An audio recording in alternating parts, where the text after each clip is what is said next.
No princípio era o Verbo, e o Verbo era com Deus, e o Verbo era Deus. E o Verbo se fez carne. Todo mundo já sabe deste versículo.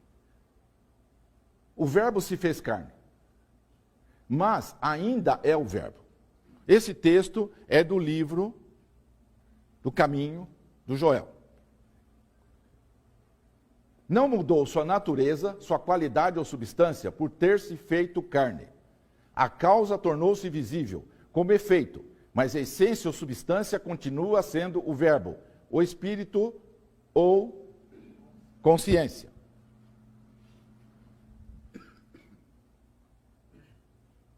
Joel, como metafísico,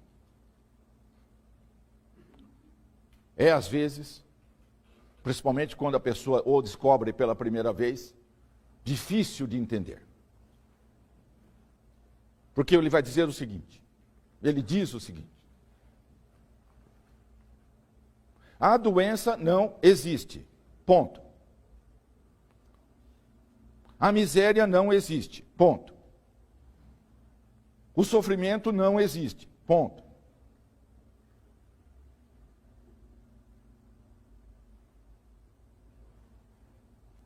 Só que ele provou isto, Joel, em vida, quando ele curava.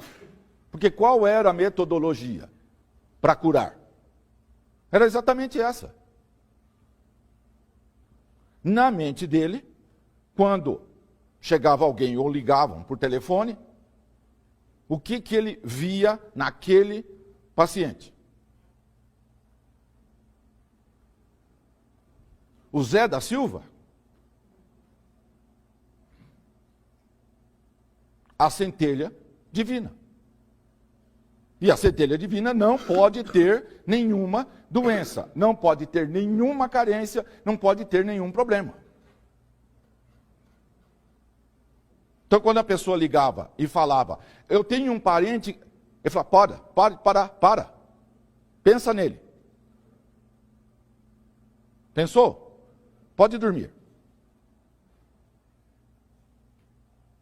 Por que ele não pedia o nome da pessoa? O nome do parente que está lá doente? Porque não precisa do nome. Porque esta pessoa, ego, não existe. Então, ele pensava na centelha daquela pessoa. Fim. Resolvido.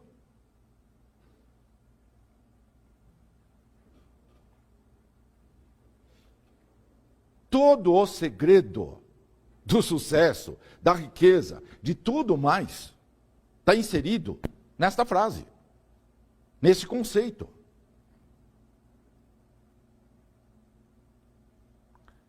É ilusão tudo que diz respeito ao ego. Não existe terceira dimensão, esquece isso. Ele pula para a quarta, para a quinta, qualquer que seja. Pula para o vácuo quântico de uma vez. E lá, existe algum problema de doença? Existe algum problema de dinheiro? Nada. Então, fazia assim.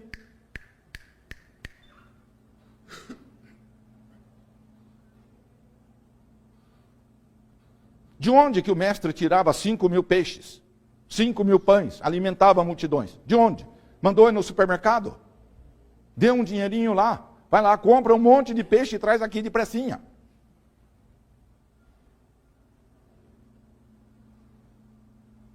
Ou é uma fábula? Ou é uma historinha? Ou é um papo furado? Aí é que está o problema. Lê-se essas coisas e não se leva a sério. Porque se levasse a sério, começaria a perguntar. Como que foi possível fazer isso? De onde que emergiram na cesta os peixes?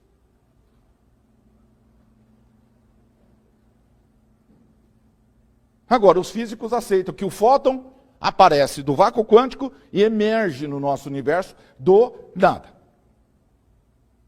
Partículas virtuais, é o nome que dão. E qual o problema com o peixe? Com o pão? Acho que o pão é feito de quê?